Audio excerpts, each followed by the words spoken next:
श्रीमद्वाल्मीकि रामायण युद्धकांड अध्याय 111 मंदोदरी का विलाप तथा रावण के शव का दाह संस्कार। उस समय विलाप करती हुई उन राक्षसियों में जो रावण की ज्येष्ठ एवं प्यारी पत्नी मंदोदरी थी, उसने अचिंत्य कर्मा भगवान श्रीराम के द्वारा मारे गए अपने पति दशमुख रावण को देखा। पति को उस अवस्था में देखकर वह वहां अत्यंत दीन एवं दुखी हो गई और इस प्रकार विलाप करने लगी। महाराज कुबेर के छोटे भाई महाबाहु राक्षसराज, जब आप क्रोध करते थे उस समय इंद्र भी आपके सामने खड़े होने में भय खाते थे। बड़े बड़े ऋषि, यशस्वी गंधर्व और चारण भी आपके डर से चारों दिशाओं में भाग गए थे। वही आप आज युद्ध में एक मानव मात्र राम से परास्त हो गए। राजन, क्या आपको इससे लज्जा नहीं आती है?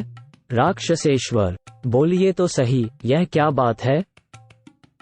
आपने तीनों लोकों को जीतकर अपने को संपत्तिशाली और पराक्रमी बनाया था। आपके वेग को सह लेना किसी के लिए संभव नहीं था, फिर आप जैसे वीर को एक वनवासी मनुष्य ने कैसे मार डाला? आप ऐसे देश में विचरते थे जहां मनुष्यों की पहुंच नहीं हो सकती थी। आप इच्छानुसार रूप धारण करने में समर्थ थे, तो भी युद्ध में राम के हाथ से आपका विनाश हुआ, ये संभव अथवा विश्वास के योग्य नहीं जान पड़ता।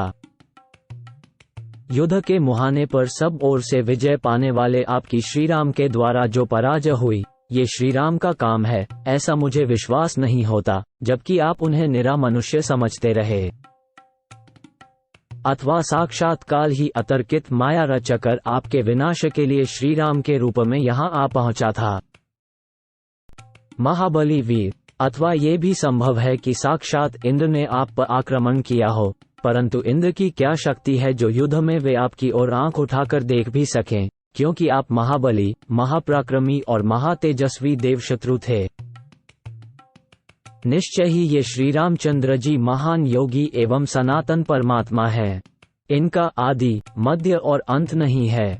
ये महान से भी महान, अज्ञानांधकार से परे तथा सबको धारण करने वाले परमेश्वर हैं, जो अपने हाथ में शंख, चक्र और गदा धारण करते हैं, जिनके वक्ष स्थल में श्रीवत्स का चिन्ह है, भगवती लक्ष्मी जिनका कभी साथ नहीं छोड़ती, जिन्हें परास्त करना सर्वथा असंभव है तथा जो नित्य स्थिर एवं संपूर्ण लोकों के अधीश्वर हैं, उन सत्य पराक्रमी भगवान विष्णु ने ही समस्त लोकों का हित करने की इच्छा से मनुष्य का रूप धारण करके वानर रूप में प्रकट हुए संपूर्ण देवताओं के साथ आकर राक्षसों सहित आपका वध किया है, क्योंकि आप देवताओं के शत्रु और समस्त संसार के लिए भयंकर थे। 11-14 नाथ, पहले आपने अपनी इंद्रियों को जीतकर ही तीनों लोकों पर विजय पाई थी। उस वैर को याद रखती हुई सी इंद्रियों ने ही अब आपको परास्त किया है। जब मैंने सुना कि जनस्थान में बहुतेरे राक्षसों से घिरे होने पर भी आपके भाई खर को श्रीराम ने मार डाला है, तभी मुझे विश्वास हो गया कि श्रीरामचंद्र जी कोई साधारण मनुष्य नहीं है। जिस लंका नगरी में देवताओं का भी प्रवेश होना कठिन था, वहीं जब हनुमान जी बलपूर्वक घुस आए, उसी समय हम लोग भावी अनिष्ट की आशंका से व्यथित हो उठी थी। मैंने बारंबार कहा, प्राणनाथ, आप रघुनाथ जी से वैर विरोध न कीजिए, परंतु आपने मेरी बात नहीं मानी। उसी का आज ये फल मिला है। राक्षसराज, आपने अपने ऐश्वर्य का, शरीर का तथा स्वजनों का विनाश करने के लिए ही अकस्मात सीता की कामना की थी। दुर्मते, भगवती सीता अरुंधति और रोहिणी से भी बढ़कर पतिव्रता हैं। वे वसुधा की भी वसुधा और श्री की भी श्री हैं। अपने स्वामी के प्रति अनन्य अनुराग रखने वाली और सबकी पूजनीय उन सीता देवी का तिरस्कार करके आपने बड़ा अनुचित कार्य किया था। मेरे प्राणनाथ, सर्वार्ग सुंदरी शुभलक्षणा सीता निर्जन वन में निवास करती थी। आप छल से उन्हें दुख में डालकर यहाँ हर लाए। यह आपके लिए बड़े कलंक की बात हुई। मिथिलेश कुमारी के साथ समागम के लिए जो आपके मन में कामना थी, उसे तो आप पा नहीं सके, उल्टे उन पतिव्रता देवी की तपस्या से जलकर भस्म हो गए। अवश्य ऐसी ही बात हुई है। तनुंगी सीता का अपहरण करते समय ही आप जलकर राख नहीं हो गए, यही आश्चर्य की बात है। आपकी जिस महिमा से इंद्र और अग्नि आदि संपूर्ण देवता आपसे डरते थे, उसी ने उस समय आपको दग्ध नहीं होने दिया। प्राणवल्लभ, इसमें कोई संदेह नहीं कि समय आने पर कर्ता को उसके पाप कर्म का फल अवश्य मिलता है। शुभ कर्म करने वाले को उत्तम फल की प्राप्ति होती है और पापी को पाप का फल दुख भोगना पड़ता है। विभीषण को अपने शुभ कर्मों के कारण ही सुख प्राप्त हुआ है और आपको ऐसा दुख भोगना पड़ा है। आपके घर में सीता देवी से भी अधिक सुंदर रूप वाली दूसरी युवतियां मौजूद हैं, परंतु आप काम के वशीभूत हो मोहवश इस बात को समझ नहीं पाते थे। मिथिलेश कुमारी सीता न तो कुल में, न रूप में और न दाक्षिण्य आदि गुणों में ही मुझसे बढ़कर हैं। वे मेरे बराबर भी नहीं हैं, परंतु आप मोहवश इस बात की ओर नहीं ध्यान देते थे। संसार में कभी किसी भी प्राणी की मृत्यु अकारण नहीं होती है। इस नियम के अनुसार मिथिलेश कुमारी सीता आपकी मृत्यु का कारण बन गई। आपने सीता के कारण होने वाली मृत्यु को स्वयं ही दूर से बुला लिया।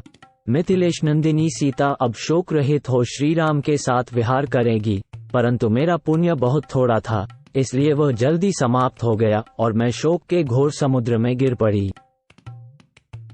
वीर, जो मैं विचित्र वस्त्राभूषण धारण करके अनुपम शोभा से संपन्न हो मन के अनुरूप विमान द्वारा आपके साथ कैलाश, मंदराचल, मेरु पर्वत, चैत्ररथवन तथा संपूर्ण देवोद्यानों में विहार करती हुई नाना प्रकार के देशों को देखती फिरती थी, वही मैं आज आपका वध हो जाने से समस्त कामभोगों से वंचित हो गई। मैं वही रानी मंदोदरी हूँ, किंतु आज दूसरी स्त्री के समान हो गई हूँ। राजाओं की चंचल राजलक्ष्मी को धिक्कार है।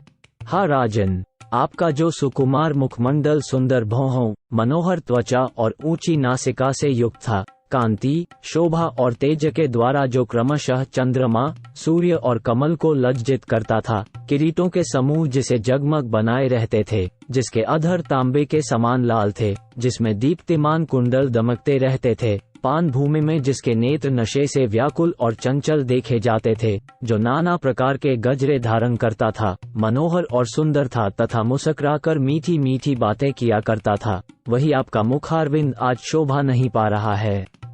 प्रभो, वो श्री राम के सायकों से विदीर्ण हो खून की धारा से रंग गया है। इसका मेदा और मस्तिष्क छिन्न भिन्न हो गया है तथा रथ की धूलों से इसमें रूक्षता आ गई है।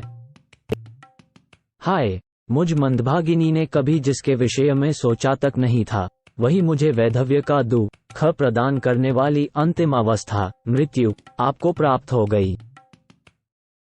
दानवराज मैं मेरे पिता, राक्षसराज रावण मेरे पति और इंद्र पर भी विजय प्राप्त करने वाला इंद्रजित मेरा पुत्र है, ये सोचकर मैं अत्यंत गर्व से भरी रहती थी। मेरी ये दृढ़ धारणा बनी हुई थी कि मेरे रक्षक ऐसे लोग हैं जो दर्प से भरे हुए शत्रुओं को मत डालने में समर्थ, क्रूर, विख्यात बल और पौरुष से संपन्न तथा किसी से भी भयभीत नहीं होने वाले हैं। राक्षस शिरोमणियों, ऐसे प्रभावशाली तुम लोगों को यह मनुष्य से अज्ञात भय किस प्रकार प्राप्त हुआ? जो चिकने इंद्रनील मणि के समान श्याम, ऊंचे शैल शिखर के समान विशाल तथा केयूर, अंगद, नीलम और मोतियों के हार एवं फूलों की मालाओं से सुसज्जित होने के कारण अत्यंत प्रकाशमान दिखाई देता था, विहार स्थलों में अधिक कांतिमान तथा संग्राम भूमियों में अतिशय दीप्तिमान प्रतीत होता था और आभूषणों की प्रभा से जिसकी विद्युमाला मंडित मेघ की सी शोभा होती थी, वही आपका शरीर आज अनेक तीखे बाणों से भरा हुआ है। अतः यद्यपि आज से फिर इसका स्पर्श मेरे लिए दुर्लभ हो जाएगा, तथापि इन बाणों के कारण मैं इसका आलिंगन नहीं कर पाती हूँ। राजन, जैसे साही की देह कांटों से भरी होती है, उसी प्रकार आपके शरीर में इतने बाण लगे हैं कि कहीं एक अंगुल भी जगह नहीं रह गई है।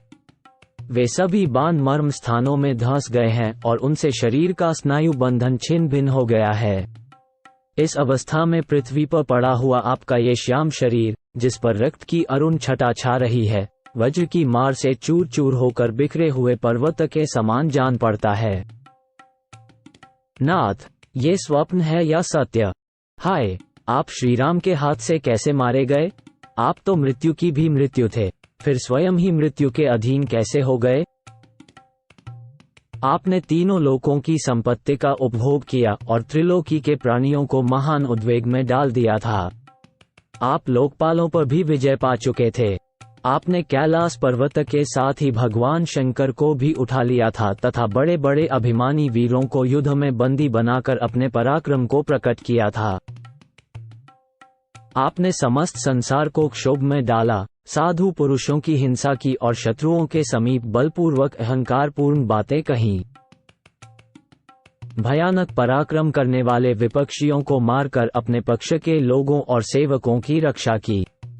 दानवों के सरदारों और हजारों यक्षों को भी मौत के घाट उतारा। आपने सम्रांगण में निवात कवच नामक दानवों का भी दमन किया, बहुत से यज्ञ नष्ट कर डाले तथा आत्मीय जनों की सदा ही रक्षा की। आप धर्म की व्यवस्था को तोड़ने वाले तथा संग्राम में माया की सृष्टि करने वाले थे। देवताओं, असुरों और मनुष्यों की कन्याओं को इधर उधर से हर लाते थे। आप शत्रु की स्त्रियों को शोक प्रदान करने वाले, स्वजनों के नेता, लंकोपुरी के रक्षक, भयानक कर्म करने वाले तथा हम सब लोगों को कामोपभोग का सुख देने वाले थे। ऐसे प्रभावशाली तथा रथियों में श्रेष्ठ अपने प्रियतम पति को श्री रामचंद्र जी के द्वारा धराशायी किया गया देखकर भी जो मैं अब तक इस शरीर को धारण कर रही हूँ, प्रियतम के मारे जाने पर भी जी रही हूँ, यह मेरी पाषाण हृदयता का परिचायक है। राक्षसराज, आप तो बहुमूल्य पलगों पर शयन करते थे, फिर यहाँ धरती पर धूलि में लिपटे हुए क्यों सो रहे हैं? जब लक्ष्मण ने युद्ध में मेरे बेटे इंद्रजित को मारा था, उस समय मुझे गहरा आघात पहुंचा था और आज आपका वध होने से तो मैं मार ही डाली गई। अब मैं बंधुजनों से हीन, आप जैसे स्वामी से रहित तथा कामभोगों से वंचित होकर अनंत वर्षों तक शोक में ही डूबी रहूंगी। राजन, आज आप जिस अत्यंत दुर्गम एवं विशाल मार्ग पर गए हैं, वहीं मुझ दुखिया को भी ले चलिए। मैं आपके बिना जीवित नहीं रह सकूंगी। हाय, मुझ असहाया को यहीं छोड़कर आप क्यों अन्यत्र चले जाना चाहते हैं? मैं दीन अभागिनी होकर आपके लिए रो रही हूँ। आप मुझसे बोलते क्यों नहीं? प्रभु, आज मेरे मुंह पर घूंघट नहीं है। मैं नगर द्वार से पैदल ही चलकर यहाँ आई हूँ। इस दशा में मुझे देखकर आप क्रोध क्यों नहीं करते हैं? आप अपनी स्त्रियों से बड़ा प्रेम करते थे। आज आपकी सभी स्त्रियां लाज छोड़कर, पर्दा हटाकर बाहर निकल आई हैं। इन्हें देखकर आपको क्रोध क्यों नहीं होता? नाथ, आपकी क्रीड़ा सहचरी यह मंदोदरी आज अनाथ होकर विलाप कर रही है। आप इसे आश्वासन क्यों नहीं देते अथवा अधिक आदर क्यों नहीं करते? राजन, आपने बहुत सी कुल्ललनाओं को, जो गुरुजनों की सेवा में लगी रहने वाली, धर्मप्रायणा तथा पतिव्रता थीं, विधवा बनाया और उनका अपमान किया था। अतः उस समय उन्होंने शोक से संतप्त होकर आपको शाप दे दिया था। उसी का ये फल है कि आपको शत्रु एवं मृत्यु के अधीन होना पड़ा है। महाराज, पतिव्रताओं के आंसू इस पृथ्वी पर व्यर्थ नहीं गिरते, ये कहावत आपके ऊपर प्रायः ठीक ठीक घटी है।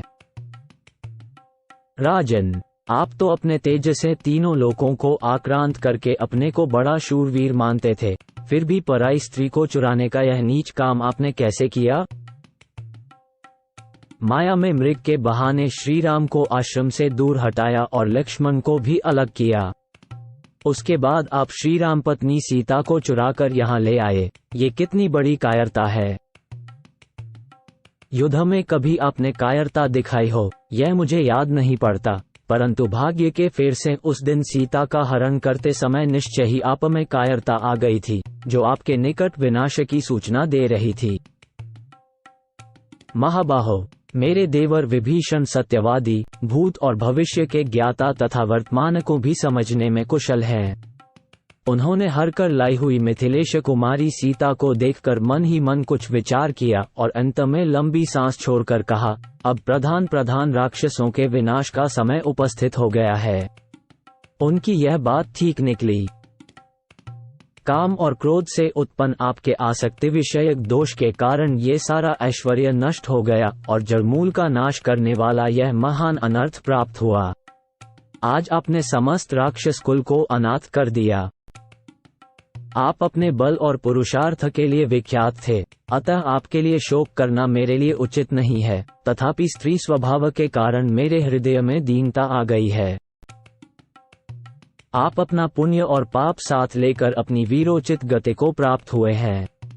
आपके विनाश से मैं महान दुख में पड़ गई हूँ, इसलिए बारंबार अपने ही लिए शोक करती हूँ। महाराज दशानन, हित चाहने वाले सुहृदों तथा बंधुओं ने जो आपसे संपूर्ण हित की बातें कही थी, उन्हें आपने अनसुनी कर दिया। विभीषण का कथन भी युक्ति और प्रयोजन से पूर्ण था, विधिपूर्वक आपके सामने प्रस्तुत किया गया था। वह कल्याणकारी तो था ही, बहुत ही सौम्य भाषा में कहा गया था, किंतु उस युक्तियुक्त बात को भी आपने नहीं माना। आप अपने बल के घमंड में मतवाले हो रहे थे, अतः मारीच, कुंभकर्ण तथा मेरे पिता की कही हुई बात भी आपने नहीं मानी। उसी का यह ऐसा फल आपको प्राप्त हुआ है। प्राणनाथ, आपका नील मेघ के समान श्याम वर्ण है। आप शरीर पर पीत वस्त्र और बाहों में सुंदर बाजूबंद धारण करने वाले हैं। आज खून से लथपथ हो अपने शरीर को सब ओर छितरा कर यहाँ क्यों सो रहे हैं? मैं शोक से पीड़ित हो रही हूँ और आप गहरी नींद में सोए हुए पुरुष की भांति मेरी बात का जवाब नहीं दे रहे हैं। नाथ, ऐसा क्यों हो रहा है? मैं महान पराक्रमी, युद्धकुशल और सम्रभूमि से पीछे न हटने वाले सोमाली नामक राक्षस की दोहित्री हूँ। आप मुझसे बोलते क्यों नहीं हैं? राक्षसराज, उठिए, उठिए। श्री राम के द्वारा आपका नूतन पराभव किया गया है, तो भी आप सो कैसे रहे हैं? आज ही ये सूर्य की किरणें लंका में निर्भय होकर प्रविष्ट हुई हैं।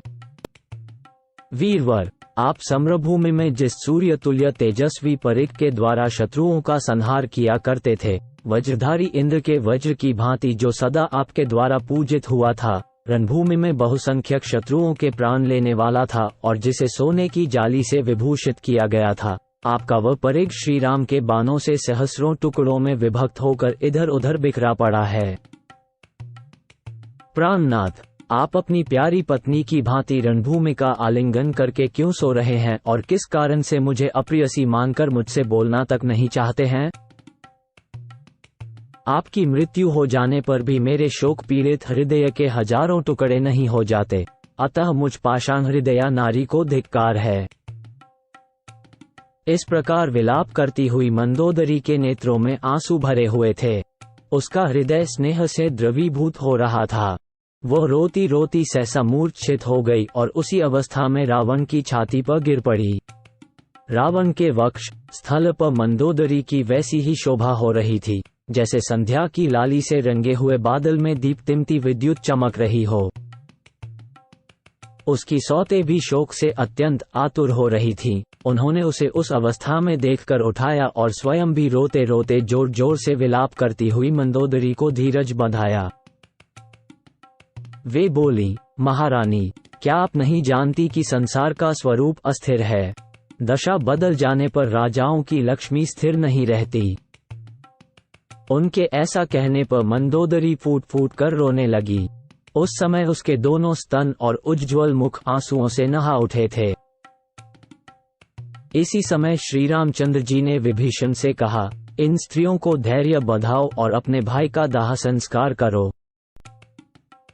ये सुनकर बुद्धिमान विभीषण ने श्री राम का अभिप्राय जानने के उद्देश्य से बुद्धि से सोच विचार कर उनसे ये धर्म और अर्थ से युक्त विनयपूर्ण तथा हितकर बात कही।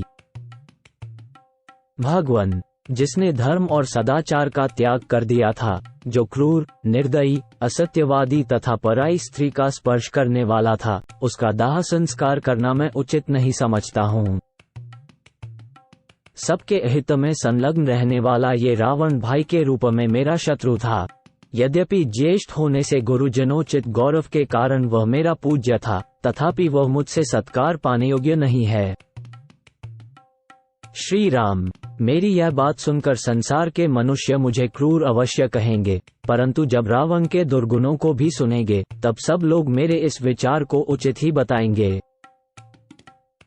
ये सुनकर धर्मात्माओं में श्रेष्ठ श्री रामचंद्र जी बड़े प्रसन्न हुए। वे बातचीत करने में बड़े प्रवीण थे। अतः बातों का अभिप्राय समझने वाले विभीषण से इस प्रकार बोले, राक्षसराज, मुझे तुम्हारा भी प्रिय करना है, क्योंकि तुम्हारे ही प्रभाव से मेरी जीत हुई है। अवश्य ही मुझे तुमसे उचित बात कहनी चाहिए, अतः सुनो। यह निशाचर भले ही अधर्मी और असत्यवादी रहा हो, परंतु संग्राम में सदा ही तेजस्वी, बलवान तथा शूरवीर रहा है। सुना जाता है, इंद्र आदि देवता भी इसे परास्त नहीं कर सके थे। समस्त लोगों को रुलाने वाला रावण बल पराक्रम से संपन्न तथा महामनस्वी था। वैर मरने तक ही रहता है, मरने के बाद उसका अंत हो जाता है। अब हमारा प्रयोजन भी सिद्ध हो चुका है, अतः इस समय जैसे ये तुम्हारा भाई है, वैसे ही मेरा भी है, इसलिए इसका दाह संस्कार करो। महाबाहो, धर्म के अनुसार रावण तुम्हारी ओर से शीघ्र ही विधिपूर्वक दाह संस्कार प्राप्त करने के योग्य है। ऐसा करने से तुम यश के भागी होोगे। श्री रामचंद्र जी के इस वचन को सुनकर विभीषण युद्ध में मारे गए अपने भाई रावण के दाह संस्कार की शीघ्रतापूर्वक तैयारी करने लगे। राक्षसराज विभीषण ने लंकोपुरी में प्रवेश करके रावण के अग्निहोत्र को शीघ्र ही विधिपूर्वक समाप्त किया। इसके बाद शकट, लकड़ी, अग्निहोत्र की अग्नियां, यज्ञ कराने वाले पुरोहित, चंदन काष्ठ, अन्य विविध प्रकार की लकड़ियां, सुगंधित अगर, अन्यान्य सुंदर गंधयुक्त पदार्थ, मणि, मोती और मूंगा, इन सब वस्तुओं को उन्होंने एकत्र किया। फिर 2 ही घड़ी में राक्षसों से घिरे हुए वे शीघ्र वहां से चले आए। तदनंतर माल्यवान के साथ मिलकर उन्होंने दाह संस्कार की तैयारी का सारा कार्य पूर्ण किया। भांति भांति के वाद्य घोषों द्वारा स्तुति करने वाले मागधों ने जिसका अभिनंदन किया था, राक्षसराज रावण के उस शव को रेशमी वस्त्र से ढककर उसे सोने के दिव्य विमान में रखने के पश्चात राक्षस जातीय ब्राह्मण वहां नेत्रों से आंसू बहाते हुए खड़े हो गए। उस शिबिका को विचित्र पताकाओं तथा फूलों से सजाया गया था, जिससे वह विचित्र शोभा धारण करती थी। विभीषण आदि राक्षस उसे कंधे पर उठाकर तथा अन्य सब लोग हाथ में सूखे काट लिए दक्षिण दिशा में शमशान भूमि की ओर चले। यजुर्वेदीय याकों द्वारा धोई जाती हुई त्रिविध अग्नियां प्रज्वलित हो उठी। वे सब कुंड में रखी हुई थीं और पुरोहितगण उन्हें लेकर शव के आगे आगे चल रहे थे। पुर की सारी स्त्रियां रोती हुई तुरंत ही शव के पीछे पीछे चल पड़ीं। वे सब और लड़खड़ाती चलती थीं। आगे जाकर रावण के विमान को एक पवित्र स्थान में रखकर अत्यंत दुखी हुए विभीषण आदि राक्षसों ने मलय, चंदन काष्ठ, पद्मक, उशीर, खस तथा अन्य प्रकार के चंदनों द्वारा वेदोक्त विधि से चिता बनाई और उसके ऊपर रंकू नामक मृग का चर्म बिछाया। उसके ऊपर राक्षस राज्य के शव को सुलाकर उन्होंने उत्तम विधि से उसका पितृमेध दाह संस्कार किया। उन्होंने चिता दक्षिण पूर्व में वेदी बनाकर उस पर यथास्थान अग्नि को स्थापित किया था। फिर दधि मिश्रित घी से भरी हुई श्रु रावण के कंधे पर रखी। इसके बाद पैरों पर शकट और जांघों पर उलूखल रखा तथा काष्ठ के सभी पात्र, अरणी, उत्तरारणी और मूसल आदि को भी यथास्थान रख दिया। वेदोक्त विधि और महर्षियों द्वारा रचित कल्पसूत्रों में बताई गई प्रणाली से वहां सारा कार्य हुआ। राक्षसों ने राक्षसों की रीति के अनुसार मेद्य पशु का हनन करके राजा रावण की चिता पर फैलाए हुए मृगचर्म को घी से तर कर दिया। फिर रावण के शव को चंदन और फूलों से अलंकृत करके वे राक्षस मन ही मन दुख का अनुभव करने लगे। फिर विभीषण के साथ अन्यान्य राक्षसों ने भी चिता पर नाना प्रकार के वस्त्र और लावा बिखेरे। उस समय उनके मुख पर आंसुओं की धारा बह चली। तदनंतर विभीषण ने चिता में विधि के अनुसार आग लगाई। उसके बाद स्नान करके भीगे वस्त्र पहने हुए ही उन्होंने तिल, कुश और जल के द्वारा विधिवत रावण को जलांजलि दी।